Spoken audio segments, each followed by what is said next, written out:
Hola, ¿qué tal? Mi nombre es Álvaro Leal y hoy traemos un nuevo vídeo de historia, recuperando aquello que empezamos hace unas semanas de bachillerato. Cómo preparar selectividad, cómo preparar esos temas de segundo de bachillerato tan complejos y tan densos que en ocasiones para mucha gente que no ha dado antes historia en primero de bachillerato, de repente se presenta con unos temas muy amplios y son muy difíciles de afrontarlos. Porque aquí me gustaría hacer un pequeño inciso. Muchas veces, cuando alguien no entiende matemáticas o no entiende física y química, pues va a clases particulares porque se entiende que hay una dificultad intrínseca en esa asignatura. Sin embargo, parece que historia, filosofía y todas esas, el que suspende es directamente porque no estudia, ¿no? Porque es un vago, porque solo tiene que leer. Y no es así, también hay que comprender los procesos históricos. Y eso es lo que vamos a intentar aquí. Y hoy tenemos el tema, para mí, el más complejo de todo el temario de segundo de bachillerato, que es la creación del Estado moderno. Es decir, los reyes católicos, la aparición en España de los reyes católicos. Para ello os he hecho aquí una serie de elementos claves que tenemos que tener siempre que hablemos de los reyes católicos y, bueno, pues también vamos a leer un pequeño fragmento de El Príncipe de Maquiavelo. Vamos con ello. ¿Quiénes son los reyes católicos? Los reyes católicos son don Fernando de Aragón y doña Isabel de Castilla. Es una unión matrimonial, una unión política, pero no una unión, es decir, no es la aparición de España, es una unión dinástica, es la unión de dos reyes, pero no la unión de dos reinos. ¿Por qué digo esto? Vamos a detenernos aquí. En esta época que todavía tenemos esa mentalidad medieval de que el reino, los territorios le pertenecen a una persona, cuando se unen dinásticamente, cuando hay un matrimonio entre estos dos reyes, esos territorios se unen, pero Castilla sigue siendo de Isabel y Aragón sigue siendo de Fernando, y por tanto si se separan, pues estos territorios se vuelven a separar. ¿Entendemos esto? La diferencia entre el matrimonio político de Isabel y Fernando y la unión territorial, es decir, si va a seguir existiendo unas leyes distintas en unos territorios y en otros, una lengua distinta en unos territorios y en otros, y por supuesto, pues una fiscalidad, es decir, la capacidad de recibir impuestos, una población distinta en unos y en otros, aunque estén dentro de lo que a día de hoy conocemos España, que es la península ibérica.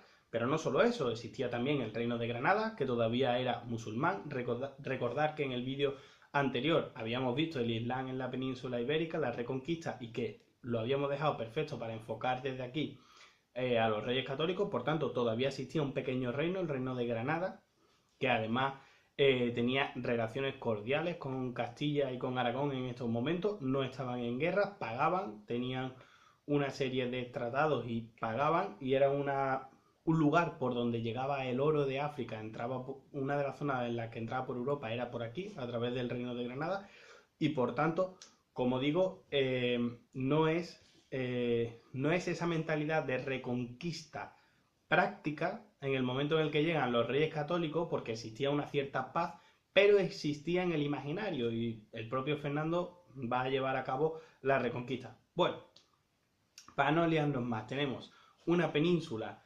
dividida en múltiples reinos, el reino de Portugal, el reino de Aragón, el de Castilla, el de Navarra, el de Granada, y tenemos una unión entre el rey de Aragón y la reina de Castilla, la reina de Castilla, Isabel, que había llegado tras una serie de problemas de ilegitimidad de la hija de su hermano el rey, Enrique, pero al final Castilla, o la facción que era propensa a Isabel, deciden hacer esa alianza con Fernando, ¿de acuerdo? Ya digo que este tema es muy complejo, ¿no?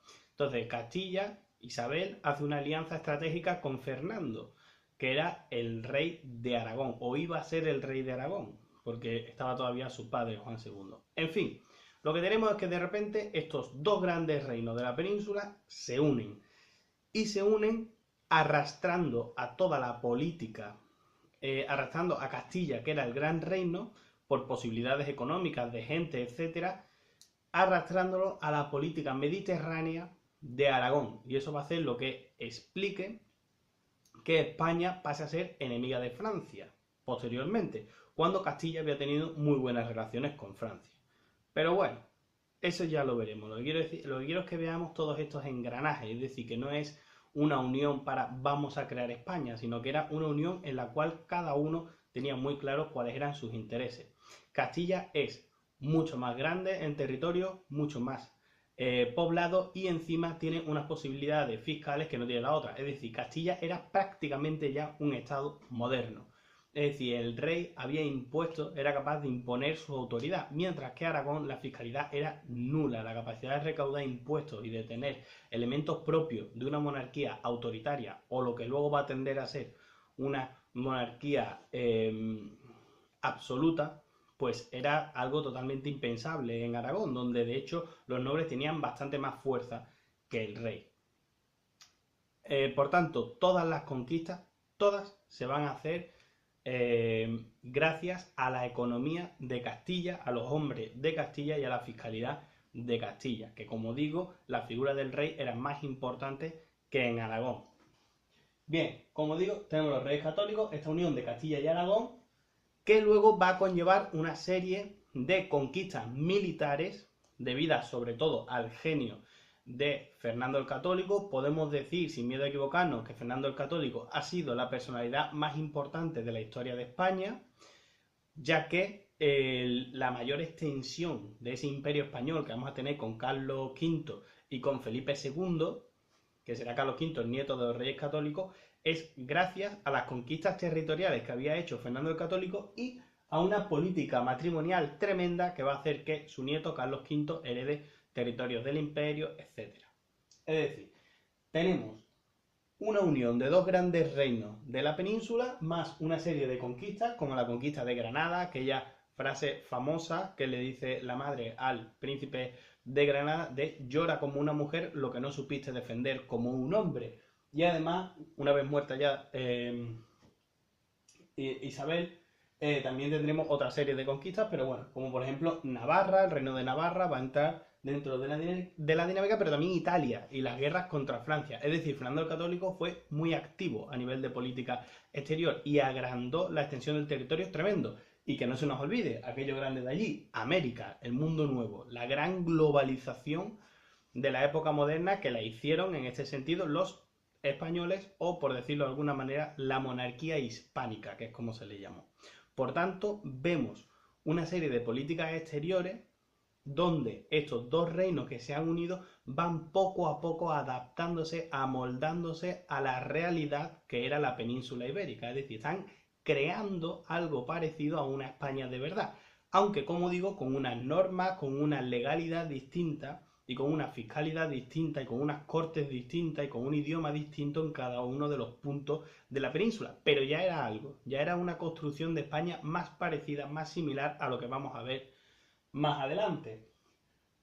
Pongo nobleza, clero, es decir, ¿qué pasa? ¿Desaparecen la nobleza y el clero? No. Pero como vemos, Fernando el Católico, como digo, que es un genio a nivel político, va a conseguir romperle la columna vertebral a esas dos grandes fuerzas y poderes que ya habíamos visto en la pirámide, que son la nobleza y el clero, y la figura real se va a imponer como nunca antes en la historia de España, y por tanto sí que se va a crear una monarquía bastante autoritaria, no absolutista, pero que va en camino hacia el absolutismo.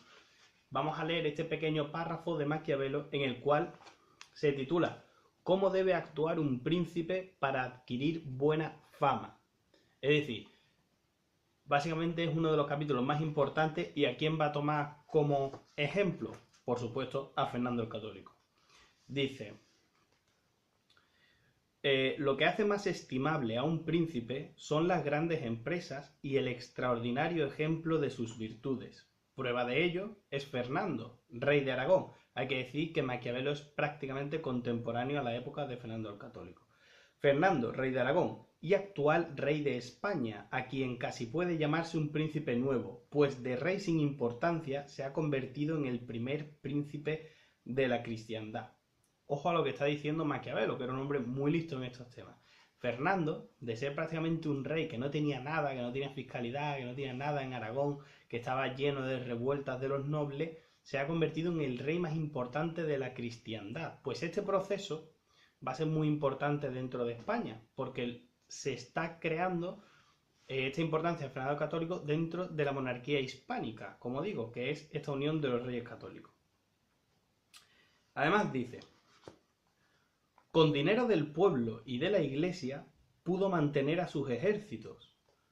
Es decir, nos está hablando de la virtud de un Fernando el Católico que, como decía, nobleza y clero le ha partido la columna vertebral y está usando el dinero de uno y de otro para sus propias empresas y para ser cada vez más importante.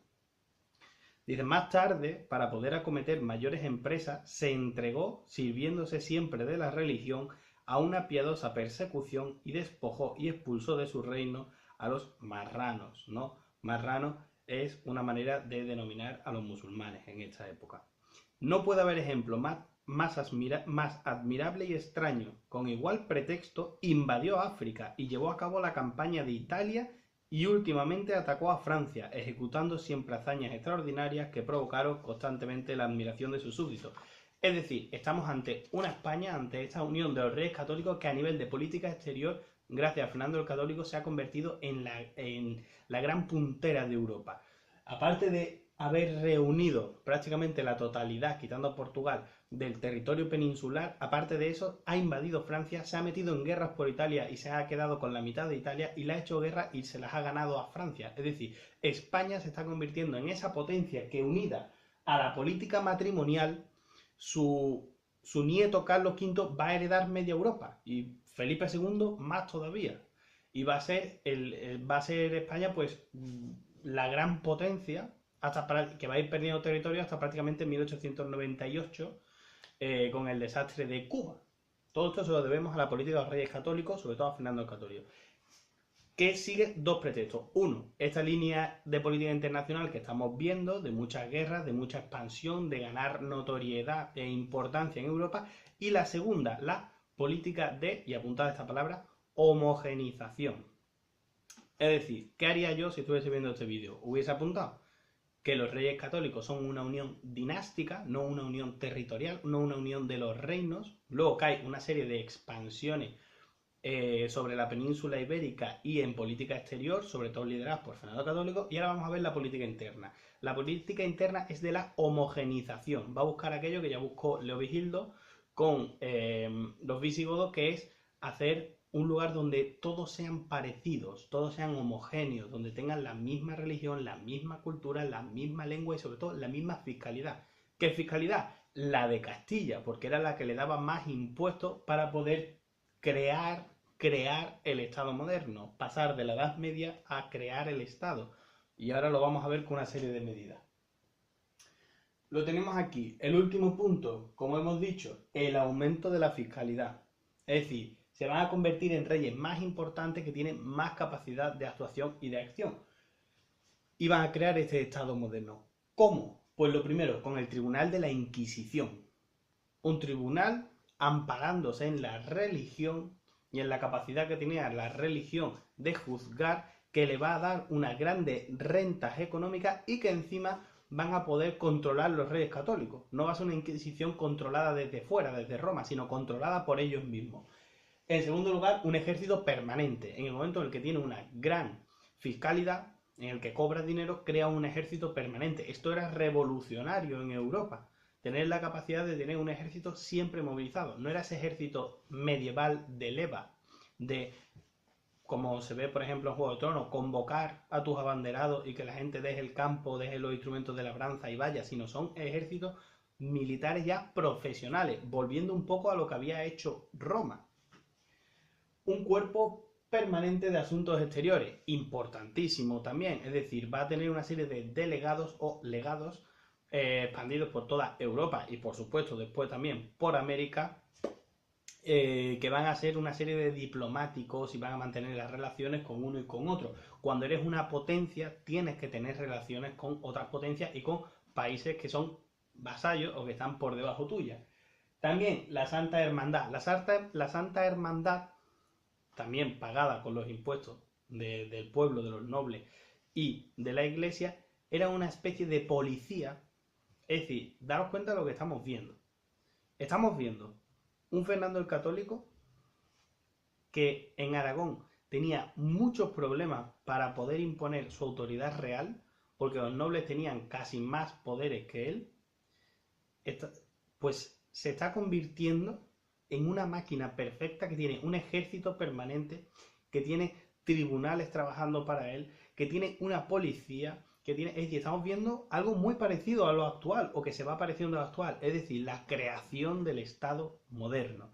La creación de España, más o menos, pero sobre todo la creación del Estado moderno. Esas son las dos grandes cosas por las que son tan importantes los reyes católicos.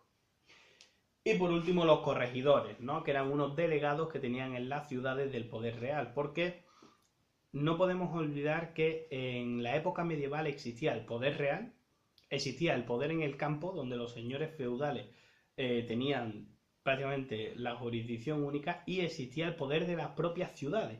Bueno, pues Fernando ha acabado con, bueno, entre otras cosas, ha aumentado el poder real, pero entre otras cosas, gracias a la fiscalidad y el dinero que le está cogiendo a la religión, ha acabado con el poder de los grandes nobles, de los grandes señores. De hecho, Fernando va a tener unos títulos nobiliarios increíbles y va a tener, pues, las reales órdenes, va a atesorar él esos propios títulos también.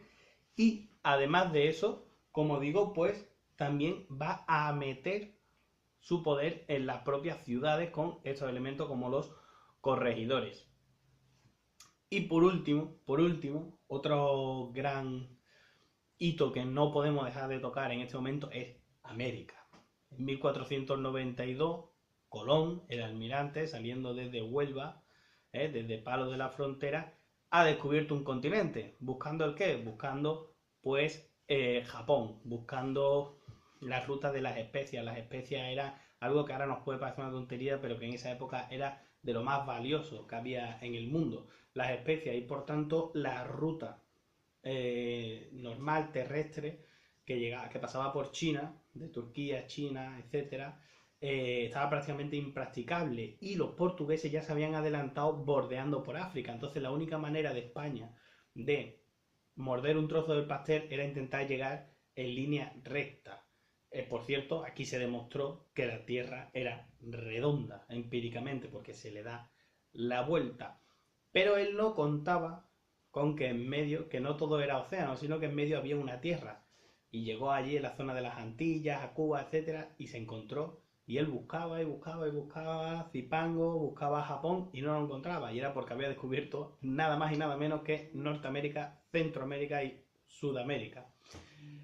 Por tanto, aparte de la creación del Estado moderno, de la creación de algo parecido a España, que va a ir desembocando ya en la España que conocemos, eliminar a los musulmanes de la península ibérica totalmente, aparte de todo esto y de la creación del Estado moderno, la época de los Reyes Católicos es la época en la que hay una globalización de verdad, en la que España va a poder controlar rutas de plata desde Sudamérica, va a poder controlar más tarde Felipe II las especias que van a llegar desde Malasia, desde Indonesia, va a poder controlar los mares, el Mediterráneo, es decir, sí estamos viendo, va a tener relaciones económicas con China, sí estamos viendo ya un mundo globalizado, un mundo conectado y un mundo en el cual, bueno, pues la potencia de poder controlar, explotar a dos continentes como son Norteamérica y Sudamérica le va a dar unos recursos a España que, como digo, la va a catapultar hacia ser la gran potencia durante muchos siglos, ya sea con Felipe II, III, IV, etcétera. Ya digo, hasta que llegamos a 1898, estamos hablando de 1492, hasta 1898, 400 años después, España todavía está perdiendo territorios que había conquistado gracias a esta política y a este genio de Fernando el Católico. Por otra parte, la unión de verdad, la unión de un solo rey, una sola ley, no la vamos a ver aquí, sino que la vamos a ver con los Borbones y la vamos a ver mucho más adelante, pero aquí ya sí estamos viendo cosas que nos suenan más a nosotros, como digo, el Estado moderno, esa globalización, esa mercantilización súper importante, la entrada en la época moderna, una España que ya es más parecida, que ha expulsado a los musulmanes que han estado 700 años en la península ibérica, los ha expulsado Fernando el Católico, etcétera. Por otra parte, la Inquisición, etcétera. Bueno, muchas cosas que nos van sonando. Por otra parte, también me gustaría decir, y esto se puede hacer en otro vídeo, no es necesario que sea aquí, que la potencia en que se crea, en que se convierte España, le va a granjear muchos enemigos, todos aquellos que no son la potencia predominante, por ejemplo los ingleses, los franceses, etc. Y entre otras cosas, aprovecho para decir esto, los ingleses van a crear una obra de Robertson que es clave, que se llama La Leyenda Negra. Y La Leyenda Negra es un libro que deslegitima y desprestigia a España en muchos órdenes, entre otros en América. Y es algo que a día de hoy, en 2018, todavía está vigente. Y la gente sigue pensando tan mal que los españoles fuimos los peores, que somos lo peor del mundo, que somos tremendamente terribles, y no es verdad, no es verdad. Ya lo veremos más adelante, pero con el tema de América se nota muchas veces. Pero bueno, este ya es otro tema, haremos otro vídeo, espero que os haya gustado. Como digo, los elementos más importantes no os he querido poner fecha, podemos poner Pacto de Toledo, podemos poner la repartición del mundo entre Portugal y España, etcétera. Ya eso lo iréis viendo, las bulas alejandrinas, demás.